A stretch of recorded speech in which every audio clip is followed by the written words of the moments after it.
Blog Talk Radio.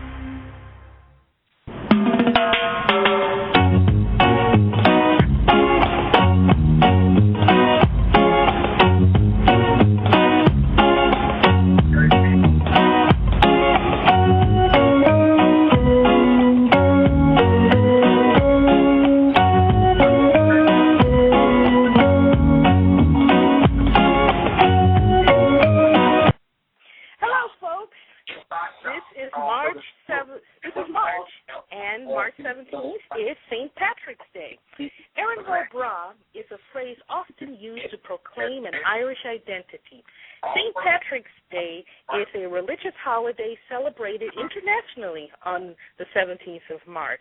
It's named after St. Patrick, the most commonly recognized patron of the saints in Ireland. It is originated as a Catholic holiday and became an official feast day in the early 17th century. It has gradually become more known as a secular celebration of Irish culture.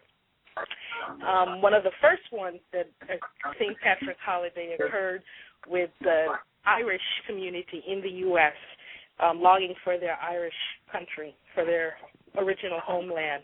Little is known of Patrick's early life, though it is known that he was born in Roman Britain in the 4th century into a wealthy Romano-British family.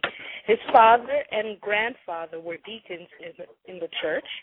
At the age of 16, he was kidnapped by an Irish raiders and taken captive to Ireland as a slave. It is believed that he was held somewhere on the west coast of Ireland, but the exact location is unknown. According to his confessions, he was told by God in a dream to flee from captivity to the coast, where he would board a ship and return to Britain. Upon returning, he quickly joined the church in Ayrshire, Gaul, and studied to be a priest. Although St. Patrick's Day is an Irish celebration, there is a Jamaican connection. Sir William Alexander Clark Bustamante is one of Jamaica's national heroes, who was born February 24th, 1884, and he is of Irish descent. Recently, many Jamaicans have migrated to Ireland.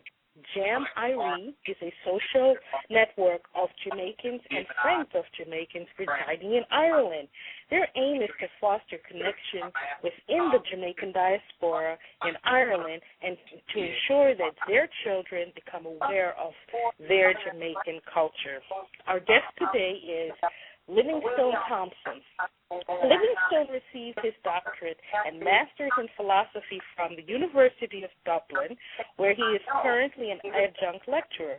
He supervises postgraduate research at the Spiritual Capital Framework Center, All Hallows College, and Dublin City University. Through his training, Livingstone Cultural Solutions, he delivers cultural competence training to the public and private sector. He has a Master's of Arts and Bachelor's of Arts degree from McCormick Theological Seminary from Chicago, Illinois, USA, and the University of West Indies, Kingston, Jamaica, respectively. Among his many professional involvements, he is president of the Society of Intercultural Education Training and Research, SIETAR, Ireland. As usual, my co-host is Chris Daly. He is a blogger on Jamaicans.com, and his blog is Me Thinking. Chris, take it away. Thanks, Denise, and welcome, Dr. Thompson, to our call today. Thank you, Chris. Thank you, Denise. I hope all is well with both of you. And as we would say in Irish, dear ditch. All right, thank you. Which means good afternoon. Well, we're going to take you back a little from your Irish presence to a little about your Jamaican roots. Tell us a little about your Jamaican heritage. Well, I grew up in South Manchester, in the town called Newport, a district called Wales in South Manchester. And I went to school at Manchester High School in Mandeville. and would have worshipped at the Bethabara Moravian Church, and so that would account for my years up to teenage years. That's the era of Jamaica that I'm from. Okay, and then you moved on from there. How about your teenage years to now you're a professor, you've obtained a doctorate. Give us a sense of inspiration of the journey you took from youth in Jamaica to now a doctorate teaching in Ireland. Well, after I would have completed my advanced level certificate at Manchester High School, and after that I went to the University of the West Indies and the United Theological College. I trained as a pastor in the Moravian Church, so I would have completed my training in about 1982. The same year I completed my degree at the university, and I would have worked then in both in rural Jamaica, urban Jamaica as well, until 1999. I would have, in that time, in the 1980s, 1988 to 1989, I studied in Chicago, near where you are, Janice, at the Reformed Theological Seminary in Hyde Park. And then in 1999, I came to Ireland, and this is where I completed my postgraduate degrees. So it's been a wonderful journey in education. I mean, my parents have been very encouraging to education, and so it's been something that not only myself but also my siblings have pursued. So this is my journey to Ireland, having come here in '99. Okay. So what would make you leave the United States, leave Jamaica, leave the United States, and go to another island called Ireland? What motivated for it to become your present home? Well, the main reason really was to pursue my postgraduate work. The area in which I did my first postgraduate degree is an area called ecumenism. Now, ecumenism has to do with the relationship between churches, and I had been involved in the ecumenical movement, and so the purpose of it really was to begin to put some formal reading to the experience that I would have had. So that was the main reason. My family came with me, my wife and two daughters, and then we had a daughter who was born here in Ireland. My wife is a special education teacher, and so she's the one who has worked mostly to sustain the family while we're here, especially while I was studying. So all this is of course very much appreciated. However,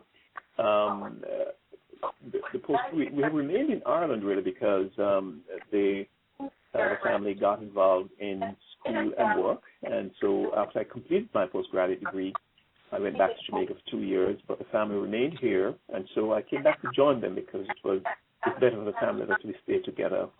So postgraduate work, and now because of work and involvement in education, we are still here. Good. It seems like other Jamaicans have made a similar journey in making Ireland their home. Are there other motivations that have brought Jamaicans to Ireland as immigrants? Well, the small enough Jamaican community we have here, growing even so, many would have come for educational related purposes. In fact, a good number of them who are here are still in education, though many would be working at the same time. But one of the reasons why it has been a magnet for Jamaicans, it is because of the growth that would have been experienced in Ireland in the late 90s, early 2000 and after. It became a magnet for people who would have heard of it from Jamaica, but also there are many, because of its proximity to the United Kingdom, people would also have come because of the opportunities for work, and also because it is part of the EU. It has been a reason for drawing immigrants also from the East. But of course, because there has been a significant Irish migration around the globe, it means that people would have been able to establish friends with Irish overseas, and for that reason, Ireland became known to them. And so with the Celtic Tiger, which was a description for the growing economy, it hauled a number of people in. We know since then, lately, Ireland has fallen on more tough economic times. What's the sense of special racial climate has been like in Ireland these days? Well, generally, the interracial relations in Ireland are good. Though, of course, it is not perfect, but by and large, it has been good. I mean, for example, our family has never been the subject of any racial attacks. We've known of people who have experienced some attacks. But it's minimal, and it really would not be reasonable to even comment on them to the extent to make it any a kind of descriptive of life in Ireland. It is true to say that since the downturn in the economy, we have had more reports of what seem to be people becoming less intolerant, or becoming more intolerant rather, because of the sense of threat that they might be perceiving themselves as people struggle to find jobs since unemployment is increasing. Right. But even so, I mean, I wouldn't say that, certainly from the point of view of being Jamaican, Jamaicans wouldn't be singled out in any way. Right. And I'd say the Jamaican community would enjoy extremely good relations all around with the Irish community. Give us a sense of the size of the Jamaican community in Ireland, and how do you folks go about sustaining your community sense of Jamaican roots? Yeah, according to the last census, about 6 or so years now, there was something between 200 and 600 Jamaicans living in Ireland. That's according to the census. We are in touch, or at least the Jamaicans in Ireland organization, we are in touch with a little over 100 of these Jamaicans. It may well be that there are more than the census suggests. Just we do not have we cannot verify. So relative to the other migrant groups, the Jamaican community would be small. But because Jamaica has such a very good brand name, any reference to Jamaica, of course, would attract a fair amount of attention. Each year, at least once each year, more than often than not, twice each year, we would have a Jamaican event near Independence and sometimes Easter or the beginning of the year, and we would have a few people welcome the Irish community joining with us as we because of our likeness for the Jamaican cuisine and Jamaican music and Jamaican fun and dance and laughter. In that way, we help to sustain our interest in the Jamaican culture. And of course, for those many children who are born here, for many of them would be the only exposure they have to a large group of Jamaicans. Having said that, however, it is true to say that it is, given the communication technology these days, it's fairly easy to keep in touch with Jamaica via the internet, Skype, and other means.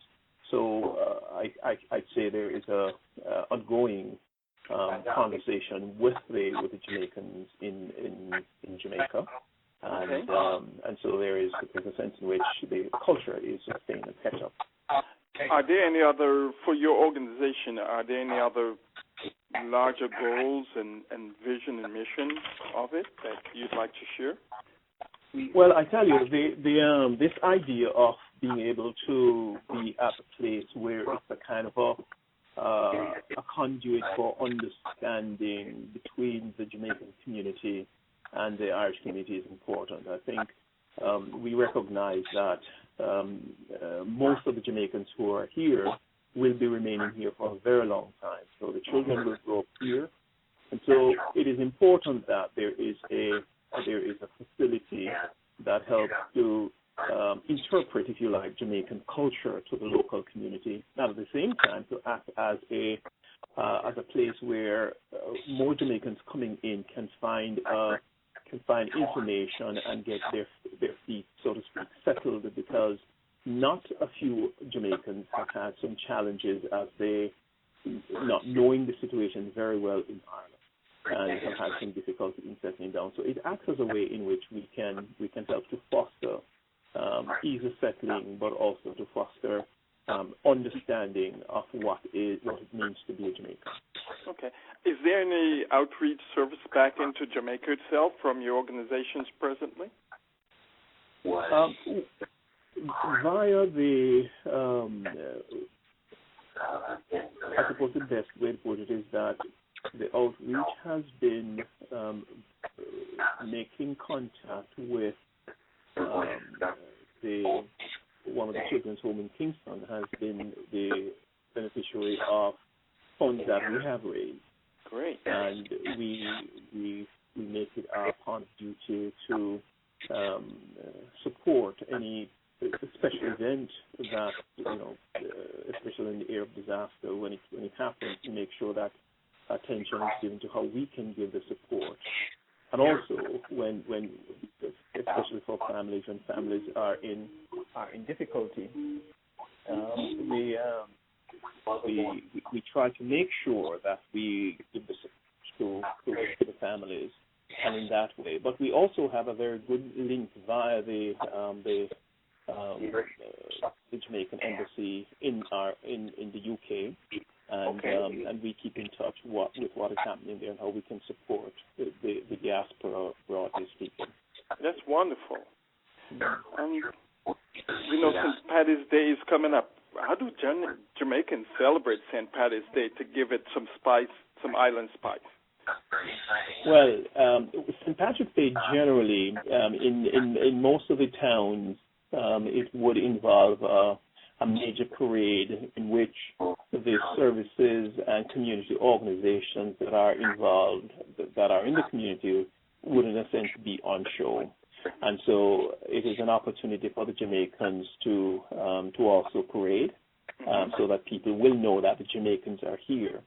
The Jamaicans also would associate with a wider Caribbean group, because there's another group that is here in Ireland that is called the Jamaican and the Wider Caribbean Group. And that group also, working with ourselves, would help to give visibility not only to Jamaica, but to other of the Caribbean nationals. We also have very close relationship with the African community. In fact, there's one that is called the Africa Caribbean Forum, and the objectives of which would be very similar to what the Jamaicans in Ireland would be. And so in that way, we participate and make our presence known in the St. Patrick's Day parade, and also to seize opportunity to make contribution to community events. There's a group of boys who dance. There are DJs, and so in this way they make themselves known. Very often in Dublin City, we have members of the Jamaican community having special performances, bringing artists from Jamaica and sorts of strength. And so around Paddy's Day, things like that will happen so as to give a kind of visibility to the Jamaican community. Great. And Dr. Thompson, finally, what would you like us in the non-Irish community to know about your island, Ireland? Well, Ireland is a very is a country that is committed to democracy. It's a country that is committed to the well-being of the whole population. It's a country that puts a lot of emphasis on families and supporting family and family values. It's very strong on matters relating to education and investment in business. Indeed, one of the things that our ambassador in the UK challenged us very recently, in light of the 2012 50th anniversary for Jamaica, anniversary of independence, is to seize the opportunity to strengthen the Jamaican investment in Ireland, because Ireland is really open for inward investment. This is one of the ways in which the country has grown and strengthened its economy. So Jamaican businesses, whether in the UK or the United States or in Jamaica, should know that Ireland is open for business. Great. If someone would like to contact you, what's the best way of doing that? Do you folks have a website or contact? Please share it. we do have a number of websites. First of all, you can contact Jamaicans.in-Ireland.com. We have the contact details on that website. And then the website for my own business, it's also one of the ways in which you may make contact with me or as one of the contact persons for the Jamaicans in Ireland. That website is www.culturalsolutions.ie. And the earlier website I gave was for the JamaicansInIreland.com, www.JamaicansInIreland.com. These would be the best points of entry to make contact with those of us who are here in Ireland. Wonderful. Well, Dr. Thompson, thank you so much for your insight and wisdom about Ireland, and we look forward for your continued leadership in keeping alive the Jamaican flame in this distant Ireland. Okay, thank you very much.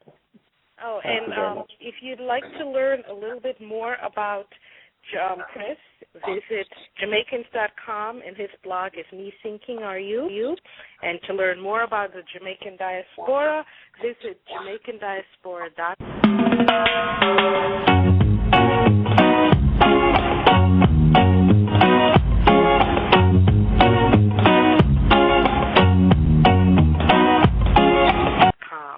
Thank you.